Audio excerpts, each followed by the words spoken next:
যমুনা বৈঠকে চূড়ান্ত সিদ্ধান্ত নিলেন প্রধান উপদেষ্টা। বিস্তারিত ভিডিওতে। আসসালামু আলাইকুম প্রিয় দর্শক, আপনাদের স্বাগতম জানাচ্ছি আজকের এই গুরুত্বপূর্ণ ভিডিওতে। আজ আমরা কথা বলবো বহুল প্রতীক্ষিত ও বহুল আলোচিত নবম জাতীয় পে স্কেল 2026 নিয়ে। এই পে স্কেল শুধু সরকারি চাকরিজীবীদের বেতন বৃদ্ধির বিষয় নয়, বরং এটি বাংলাদেশের সামগ্রিক অর্থনীতি, বাজেট ও প্রশাসনিক কাঠামোর সাথে সরাসরি সম্পর্কিত একটি বড় সিদ্ধান্ত। ভিডিওটি শেষ পর্যন্ত দেখার অনুরোধ থাকল, কারণ এখানে আমরা ধাপে ধাপে বিশ্লেষণ করব নবম পে স্কেল কেন জরুরি, কি পরিবর্তন আসতে পারে, কারা সবচেয়ে বেশি লাভবান হবেন এবং বাস্তবায়ন হলে সাধারণ মানুষের উপর এর প্রভাব কী।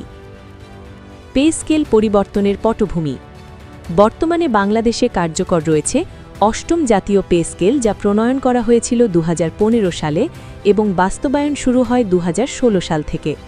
সেই সময়ের বাজার দর, মূল্যস্ফীতি এবং জীবনযাত্রার ব্যয়ের সাথে বর্তমান পরিস্থিতির বিশাল পার্থক্য রয়েছে। গত 10 বছরে নিত্য প্রয়োজনীয় পণ্যের দাম দ্বিগুণের বেশি বেড়েছে। বাড়ি ভাড়া, চিকিৎসা ও শিক্ষা খরচ বেড়েছে কয়েক গুণ, কিন্তু সরকারি কর্মচারীদের প্রকৃত আয় সেই অনুপাতে বাড়েনি। এই বাস্তবতায় নবম পে স্কেল এখন আর দাবি নয়, বরং সময়ের বাধ্যবাধকতা। সম্ভাব্য ন্যূনতম ও সর্বোচ্চ বেতন।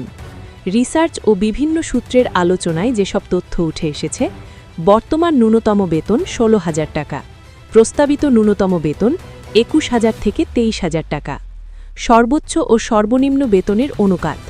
সরকারি প্রস্তাব 1:8, কর্মচারী সংগঠনের দাবি 1:5। এই অনুপাত নির্ধারণই হবে নবম পে স্কেলের সবচেয়ে বড় রাজনৈতিক ও প্রশাসনিক চ্যালেঞ্জ। গ্রেড কাঠামো ও পদ পুনর্বিন্যাস। বর্তমানে সরকারি চাকরিতে রয়েছে 20টি গ্রেড।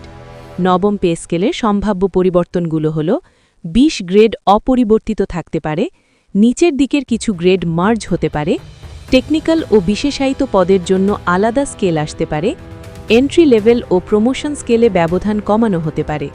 এর ফলে দীর্ঘদিনের পদোন্নতি জটিলতা কিছুটা কমবে বলে আশা করা হচ্ছে। ইনক্রিমেন্ট ও ভাতা ব্যবস্থায় পরিবর্তন।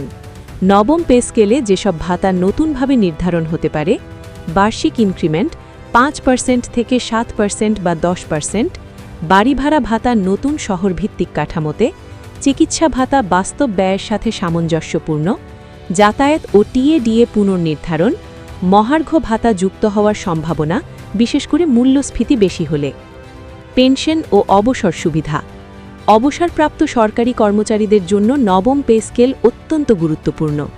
সম্ভাব্য পরিবর্তন: শেষ মূল বেতনের ওপর পেনশন, ন্যূনতম পেনশন বৃদ্ধি, গ্র্যাচুইটি সীমা বাড়ানো, পরিবার পেনশন ব্যবস্থার সংস্কার। এতে অবসর জীবনে আর্থিক নিরাপত্তা অনেকটাই বাড়বে। কার্যকর হওয়ার সম্ভাব্য সময়।